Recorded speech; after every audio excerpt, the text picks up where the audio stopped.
a informé la Chambre que le témoin avait exprimé des préoccupations au sujet de la sécurité, de sa sécurité, de la sécurité de sa famille, et a demandé qu'il puisse témoigner avec des mesures de protection. L'unité des victimes et des témoins est d'avis que les préoccupations exprimées par le témoin sont tout à fait justifiées et valables, et que si ce témoin venait à être identifié par le public, cela exacerberait le risque pour le témoin et pour sa famille. Le 30 septembre 2016, la défense de M. Blégoudet ainsi que la défense de M. Gbagbo ont répondu en soulevant des objections eu égard à la demande qui avait été faite au motif qu'il n'y avait pas de risque que l'on pouvait de façon objective identifier pour le témoin. La Chambre a pris en considération les éléments d'information fournis par le procureur ainsi que les objections soulevées par les deux équipes de la défense, sans oublier l'évaluation de l'unité des victimes et des témoins ainsi que les recommandations. Et la Chambre est d'avis que les mesures qui ont été demandées ne sont pas justifiées. Ni le procureur dans sa demande, ni l'unité des victimes et des témoins lorsqu'elle présente son évaluation ne transcende en fait ou ne va au-delà des risques d'ordre général et des références qui sont faites au contexte social en Côte d'Ivoire. Cela est réitéré une fois de plus. Il est question donc de ce qui est dit en Côte d'Ivoire, des niveaux de l'attention en Côte d'Ivoire pour ce procès de la part des médias sociaux et des citoyens de la Côte d'Ivoire. Comme cela a été indiqué récemment, indiqué 2 fois par la Chambre eu égard à d'autres demandes de mesures de protection, ce type de références ne suffisent pas pour indiquer qu'il existe un risque susceptible de déclencher l'application de la règle 87 du règlement de procédure et de preuve, eu égard à la situation personnelle du témoin. La Chambre est d'avis que tous les éléments qui ont été mentionnés sont de nature spéculative ainsi que hypothétique, et par conséquent, ces éléments ne sont pas suffisants pour déclencher l'application de la règle 87. Aucun risque identifiable de façon objective et concret ne peut être dégagé de l'évaluation de l'unité des victimes et des témoins, qui s'est contenté de réitérer les préoccupations du témoin et de déclarer de façon très générale quelles étaient les mesures de protection qui étaient demandées. Au vu de ce qui vient d'être dit, la Chambre ne fait pas droit à la demande de l'accusation. Ceci met un terme à la lecture de la décision à ce sujet. J'aimerais donc demander à Monsieur l'huissier d'avoir l'amabilité de faire entrer le témoin dans le prétoire. Nous allons passer à huis clos partiel dès le début.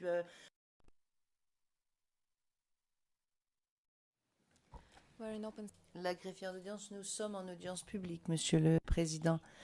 Le Président, je vous remercie.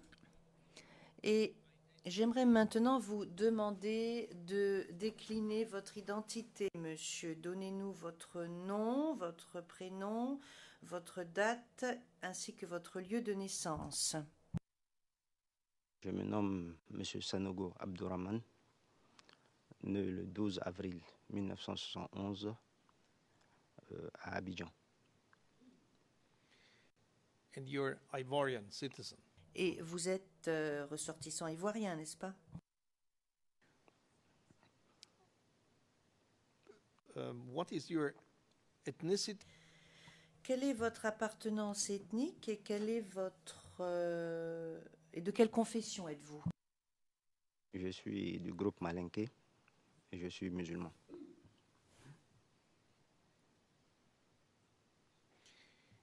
And your occupation?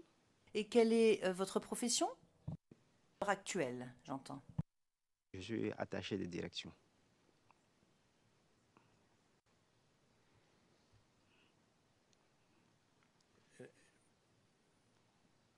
What is that? Et de quoi s'agit-il exactement? Je travaille directement avec le patron de l'entreprise pour laquelle je travaille. je m'occupe, si vous voulez plus de précisions, je m'occupe de... Sorry. No, no. Non, non, non, non, non, non, non, non. Donc, vous travaillez pour une entreprise privée, c'est cela?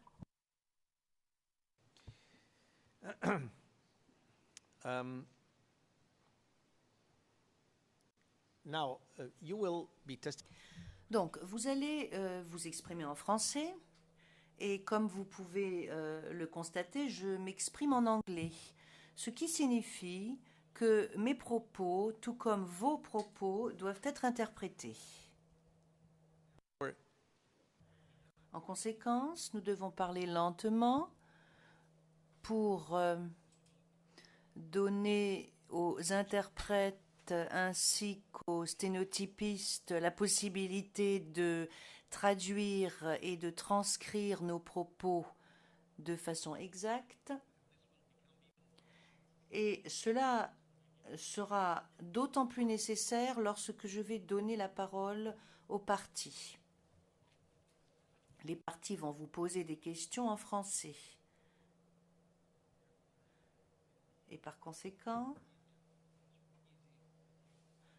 il vous sera beaucoup plus facile de répondre immédiatement. Et il vous sera naturellement beaucoup plus facile de parler rapidement. Donc, n'oubliez pas de parler lentement et surtout n'oubliez pas de ménager des temps d'arrêt entre les questions et les réponses parce que les interprètes devront traduire ou interpréter vos questions et vos réponses. Et c'est une recommandation que je réitère également à l'intention des parties. And I will sometimes give you a sign if you... Et de temps à autre, je vous ferai un signe au cas où vous oubliez, au cas où vous parlez un peu trop vite. Et le but sera de vous faire ralentir un peu, d'accord? Très bien. Alors nous allons maintenant aborder et commencer votre déposition. Cette chambre a été constituée pour juger de l'affaire le procureur contre M. Gbagbo et M. Blégaudet, et je pense que vous le savez pertinemment cela. Et vous êtes un témoin, vous avez été convoqué ici pour nous aider dans notre quête de la vérité. Des questions vont vous être posées par les parties, dans un premier temps par l'accusation, ensuite la représentation légale des victimes, ce qui fait que nous avons décidé... Ah, mais je n'avais pas donné la parole aux parties, mais je vais le faire. Et puis ensuite, vous devrez répondre aux questions qui vous seront posées par les deux équipes de la défense. Et comme je vous l'ai déjà dit, si vous avez un souci, une préoccupation, quel qu'il soit, n'hésitez pas à nous en parler. En tant que témoin, vous devez prononcer une déclaration solennelle qui consiste à dire la vérité, c'est obligatoire. Et je vais donc vous demander de bien vouloir nous donner lecture de la formule qui se trouve devant vous.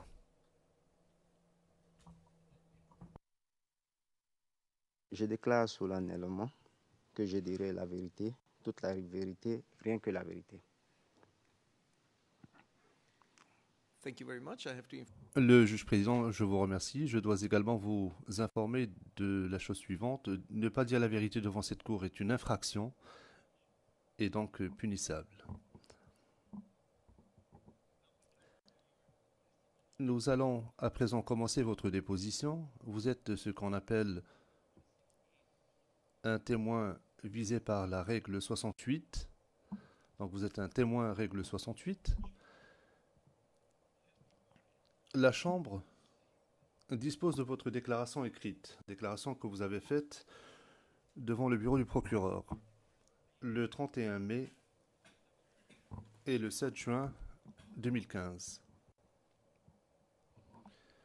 Au fin du compte-rendu, je fais référence à la transcription portant la référence CIV OTP 0084-0142 et aux annexes CIV OTP 0084, 0168, 0169, 0191 et 0192. Monsieur le témoin, ces documents devraient en principe être devant vous. Est-ce que vous pouvez confirmer que c'est bien la déclaration que vous avez faite au bureau du procureur le 31 mai et le 7 juin 2015? Oui, j'ai les documents devant moi, et les documents sont signés.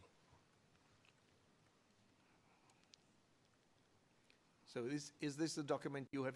Est-ce que c'est le document que vous avez donné au bureau du procureur? Documents. J'entends bien la déclaration que vous avez faite. You have the opportunity. Est-ce que vous avez eu la possibilité de relire ces documents au cours des derniers jours?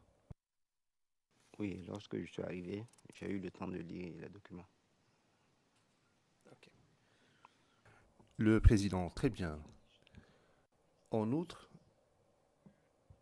dans les annexes, il y avait des vidéos. Ou, outre les annexes, il y avait des vidéos portant les références suivantes. CIV OTP 0084 0175 0177 0179 0181 0184 0185 0186 0187 0188 0190. Have you also had the opportunity? Est-ce que vous avez eu la possibilité de revoir ces vidéos au cours des derniers jours? Oui, j'ai eu la possibilité de revoir ces vidéos. Okay. The change. Très bien. La Chambre a décidé le 28 septembre 2016 que votre déclaration écrite peut être versée au dossier de l'affaire en application de la règle 68.3 du règlement de procédure et de preuve. Cela signifie que plutôt que de vous demander de faire une déposition par oral ici devant nous, la Chambre utilisera votre déclaration et la versera directement au dossier de l'affaire. Cela étant, il vous sera posé des questions supplémentaires par le bureau du procureur et vous serez interrogé par les équipes de défense et les représentants légaux des victimes éventuellement. La règle 68.3 dispose que la Chambre peut autoriser le versement au dossier de déclarations antérieures si le témoin n'a pas d'objection et si le procureur, la défense et la Chambre ont l'occasion d'interroger le témoin. En conséquence, je vous pose la question suivante. Est-ce que vous consentez à ce que votre déclaration soit versée au dossier dans cette affaire?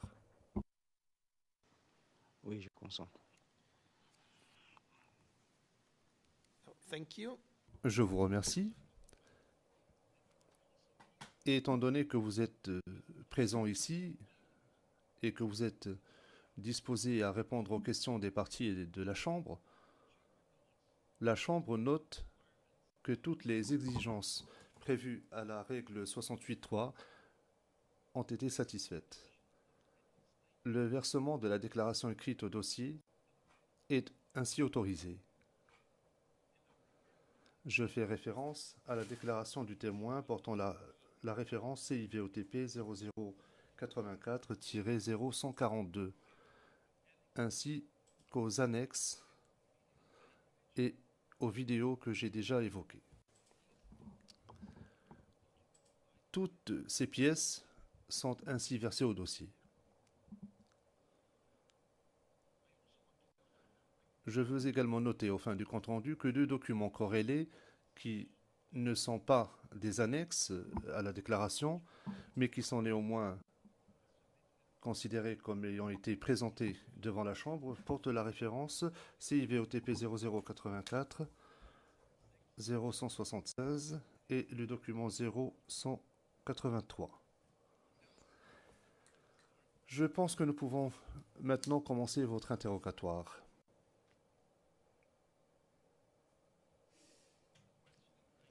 Et je donne la parole à l'accusation. Le procureur nous a indiqué qu'il pense en avoir pour 1 heure pour poser des questions supplémentaires. Immédiatement après cela, je donnerai la parole à la représentante légale des victimes, puis aux parties,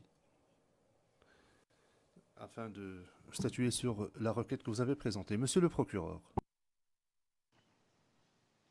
Good morning, Mr. President, Your Honor. Monsieur Garcia, bonjour Monsieur le Président, Madame, Monsieur les juges. À la lumière de la décision de la Chambre relativement à la règle 68.3, l'accusation pense en avoir pour moins d'1 heure. Pour commencer, je vous demande de bien vouloir passer à huis clos partiel, simplement pour évoquer une question relative à la déposition de ce témoin, après quoi je commencerai mon interrogatoire. Le Président, je vous demanderai de parler lentement, parce que vous avez déjà commencé en trombe, et donc ce rythme-là n'est pas compatible avec l'interprétation. Très bien, passons à huis clos partiel, s'il vous plaît. Monsieur Garcia. Nous sommes en audience publique, Monsieur le Président. Le Président, je vous remercie. Monsieur le procureur, poursuivez. Et je vous rappelle de ralentir, parce que la recommandation, les consignes que j'ai faites aux témoins, c'est bien de rappeler aux témoins de parler lentement, mais parlez lentement aussi. Monsieur Garcia, j'en prends bien bonne note, Monsieur le Président, je vais essayer de m'y conformer.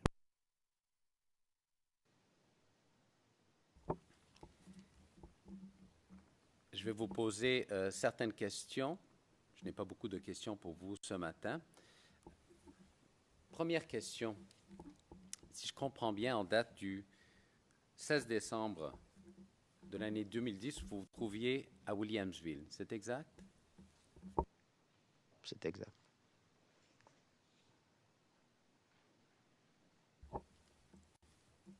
Et si je comprends bien, Williamsville, il s'agit d'un quartier qui se trouve à Abidjan Nord. C'est exact également? Oui, c'est exact.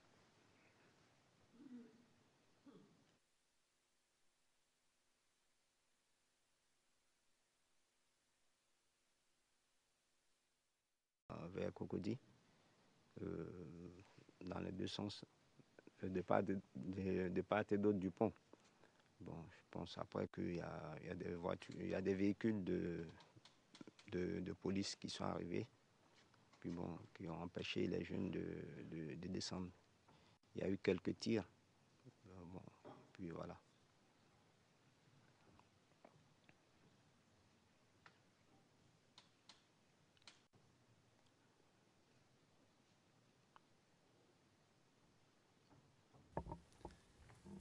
Alors, si je comprends bien votre témoignage, monsieur le témoin, vous étiez en mesure de voir la voie express d'où vous étiez. C'est exact? C'est exact. Et c'est une voie express qui va en quelle direction? C'est une voie express qui mène du plateau à Yopougon, dans les deux sens, et il y a des ramifications qui mènent à Cocody.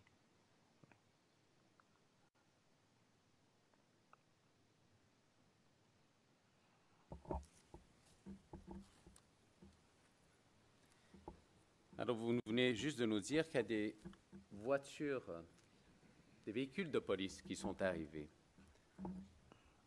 Pouvez-vous nous décrire ces véhicules de police?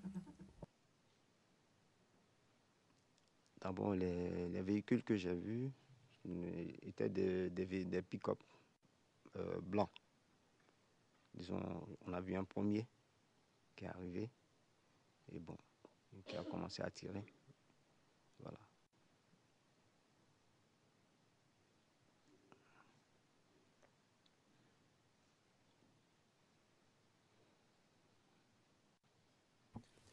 excuse me, people, Le président, les gens ont commencé à tirer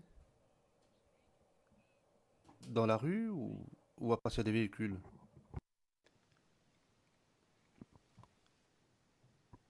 Les, les tirs, disons que les tirs sont survenus à la suite du fait que les jeunes étaient descendus des deux côtés des part et d'autre du pont et ils avaient commencé à ériger des barricades avec des pneus. Donc c'est à ce moment-là que lorsque les véhicules approchaient, ils ont commencé à tirer. Voilà. but who started shooting? Le président. Mais qui a commencé à tirer? Les gens qui se trouvaient dans les véhicules ou ceux qui étaient dans la rue? Ou les deux? Je ne sais pas. Non, ceux qui étaient dans les rues n'avaient pas d'armes, ils n'étaient pas armés. Je le dis formellement, puisque je le voyais du lieu où j'étais. Ça, je le confirme. Les tirs sont venus des véhicules. Okay, thank you. Très bien, merci. Monsieur le procureur. Alors, les véhicules dont vous dites que les tirs sont venus de ces véhicules, est-ce que c'est des véhicules que vous aviez déjà vus dans le passé? Ce sont des véhicules qu'on avait l'habitude, qu'on voyait, disons, depuis le début de la crise. C'est des véhicules banalisés qui étaient en blanc, qui ne portaient pas d'insigne de la police ni de l'armée régulière. Seulement, c'est des véhicules qu'on voyait souvent quand on se rendait au travail. On voyait des gens en uniforme là-dedans et qui avaient des armes. Voilà pourquoi nous soutenons cela.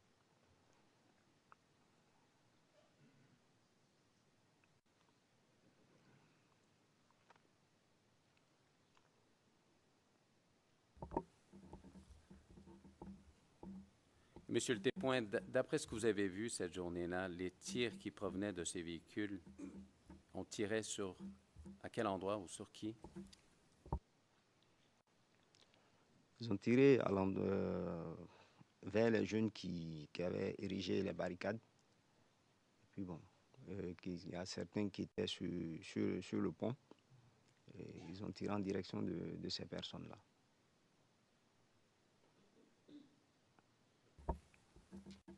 À votre souvenir, est-ce qu'ils ont tiré ailleurs?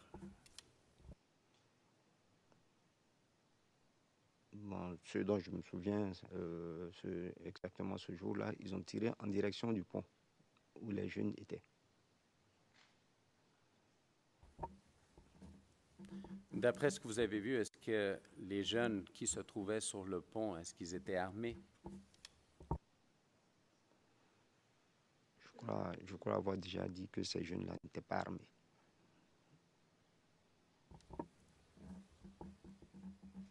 Et qu'est-ce qui est arrivé lorsque ces véhicules ont fait feu sur les jeunes qui se trouvaient sur le pont? Ils se sont dispersés et ont replié dans les deux quartiers, de part et d'autre. Certains se sont allés vers le quartier latin, comme l'habitat extension, et d'autres sont remontés à Williamsville.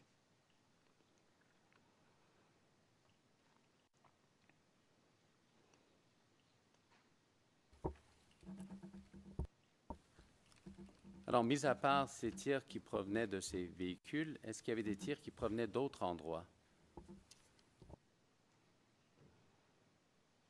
Bon, ce jour-là, puisque c'est d'où j'étais, je n'entendais les tirs que du lieu où j'étais.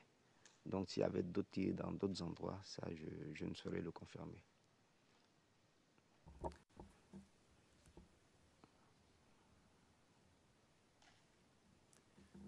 En ce qui concerne ces véhicules en question, est-ce que vous êtes en mesure de nous donner une description de ces véhicules un peu plus détaillée? Bon, comme je l'ai dit, les premiers véhicules que nous avons vus étaient des véhicules blancs, des pick-up, comme on les appelle chez nous. C'était des pick-up blancs qui passaient avec des éléments en uniforme là-dedans. Il y en avait à l'arrière et je crois, bon, et dans la cabine, bien sûr.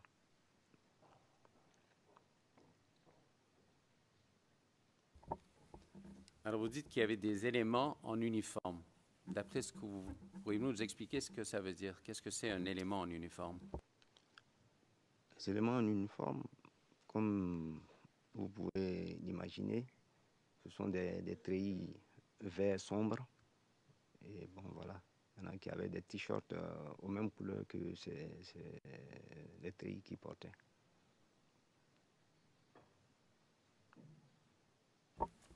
Vous dites que c'était des pick-up. Est-ce qu'il y avait quelque chose à l'arrière des pick-up? Bon, ce pick-up que j'ai vu, le premier que nous avons vu, il y avait seulement des éléments en armes là-dedans. Voilà. Donc ça, je peux le confirmer. Avez-vous eu d'autres pick-up cette journée-là? Bien sûr, bien après, il y a eu d'autres pick-up qui sont venus de différentes couleurs.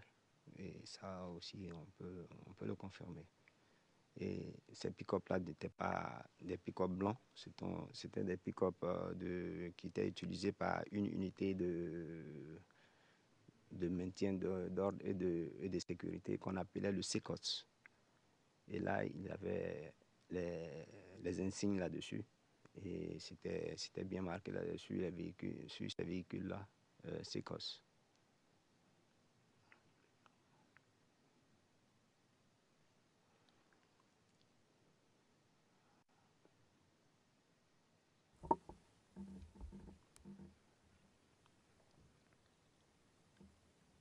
Alors, simplement pour qu'on puisse bien comprendre la situation, lorsque ces événements ont eu lieu, est-ce qu'il y avait d'autres véhicules sur la chaussée ou sur cette voie, à part ces pick-up? Oui, il y avait d'autres véhicules, puisque c'était un jour de travail. Il y a déjà des gens qui étaient déjà allés au travail. Il y a d'autres, compte tenu des événements qui se déroulaient, qui retournaient chez eux. Donc, les barricades avaient empêché certaines personnes de passer. Voilà. Et ces pick-up, est-ce que vous étiez en mesure de voir d'où ils venaient, de quel endroit spécifiquement? Bon, exactement, d'où ils venaient, ça, je ne saurais le dire, mais ils étaient sur la voie express. Il y en a qui sont venus de la direction Cocody-Yopougon. Et bien après, il y a d'autres qui sont venus de la direction Yopougon-Plateau. Voilà.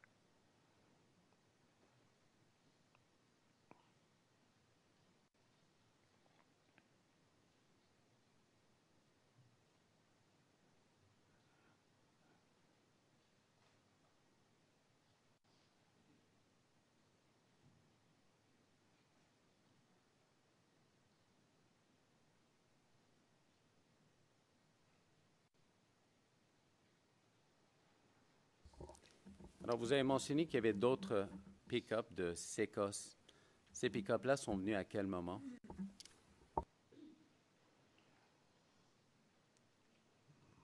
Bon, disons que ces pick-up-là sont arrivés peut-être quelques temps après, mais dire exactement combien de temps ça, je ne saurais le dire exactement. Mais ils sont arrivés après.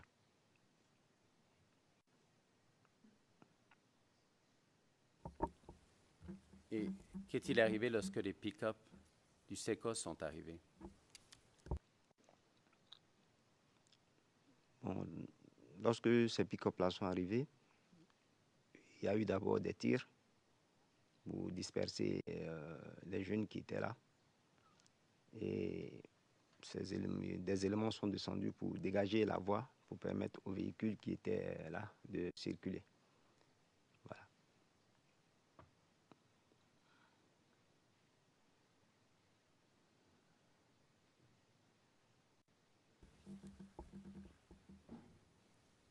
Alors, vous dites qu'il y avait eu d'abord des tirs pour disperser les jeunes.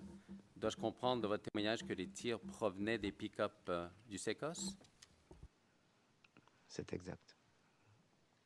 Les tirs provenaient des véhicules du SECOS. D'après ce que vous avez vu cette journée-là, Monsieur le témoin, est-ce que les pick-up du SECOS, est-ce qu'ils avaient des armes? Oui, à la différence des autres pick-up, les pick-up du SECOS avaient des mitrailleuses montées à l'arrière, différents des pick-up blancs dont je vous ai parlé tout à l'heure.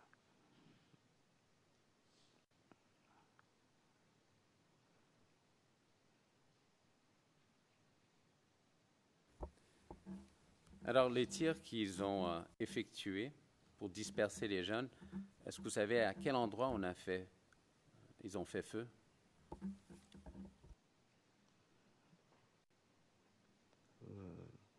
Je peux dire que lorsqu'ils venaient, ils ont tiré. C'était d'abord en l'air, en direction du pont. En direction du pont. Ils ont tiré en direction du pont. Maintenant, bon, puisque les jeunes avaient déjà avaient déjà fui le pont, ils sont juste arrivés au niveau des barricades qu'ils ont dégagées. Voilà.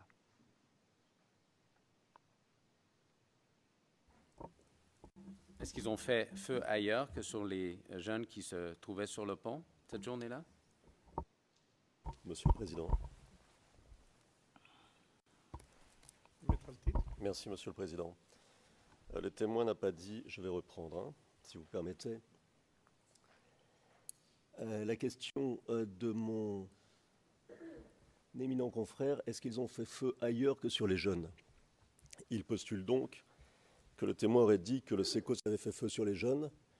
Le témoin a dit exactement l'inverse, ils ont tiré en l'air. Témoignage, Monsieur le Non. Président, du témoin, c'est en direction du pont où se trouvaient d'ailleurs les manifestants ou les jeunes. De là ma question. But in, Le président. yes, but he said also. Oui, oui. Mais il a aussi dit qu'il tirait dans l'air. Both, Your Honor, is my understanding, but Monsieur Ossa, les deux. Mais je peux reposer la question. Je peux poser la question, demander une précision au témoin. Le président, oui, faites donc. alors, simplement pour qu'on comprenne bien, Monsieur le témoin, quand vous dites qu'ils ont fait feu pour disperser les jeunes, est-ce que vous êtes en mesure de nous dire où exactement ils faisaient feu? Comme je l'ai dit, lorsque les véhicules sont arrivés, ils ont commencé à tirer en direction du pont. Et c'est au niveau de ce pont que se trouvaient les jeunes. Et je peux continuer pour dire que lorsqu'ils sont arrivés au niveau du pont et qu'ils ont dégagé les barricades, puisque les jeunes étaient encore au niveau de l'entrée des quartiers, il y a eu des coups de feu en direction des jeunes dans ce quartier. Il y en a même qui sont descendus des véhicules et qui sont allés en direction des quartiers en faisant feu.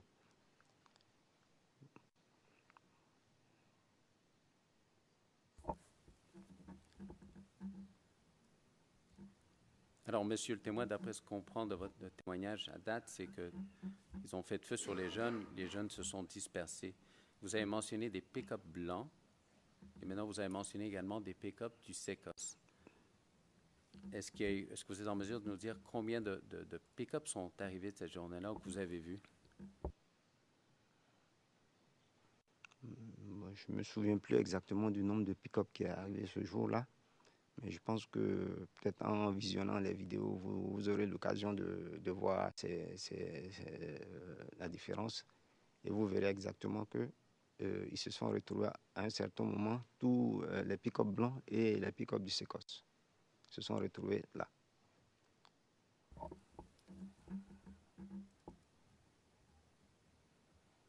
Je veux simplement vous poser une précision, demander une précision par rapport à l'incident avec les pick-up du SECOS.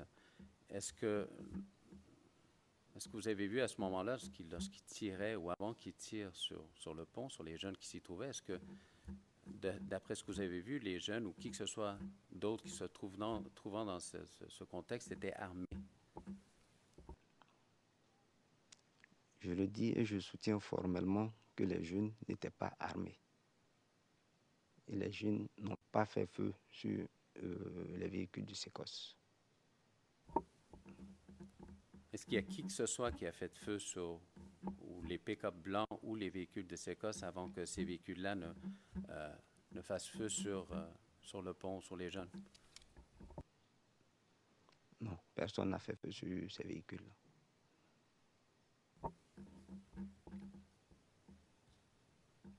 Et cette scène que vous avez vue, elle a duré combien de temps, approximativement? C'est-à-dire les jeunes qui traversent, les pick-up qui arrivent pour faire feu sur eux? Je ne saurais dire exactement combien de temps ça a duré, mais bon, peut-être une trentaine de minutes, 30 à 45 minutes à peu près. Est-ce que vous êtes en mesure de nous dire à quelle heure le tout a commencé, approximativement?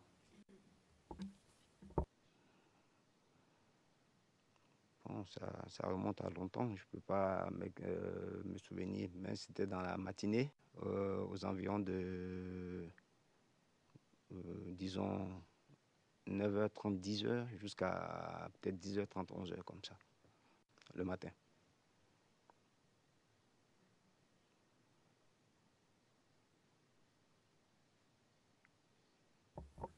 Si c'est possible, Monsieur le Président, j'aimerais aller en audience à huis clos partielle pour quelques instants. Next, please go into Le président, bien, nous allons passer à huis clos partiel.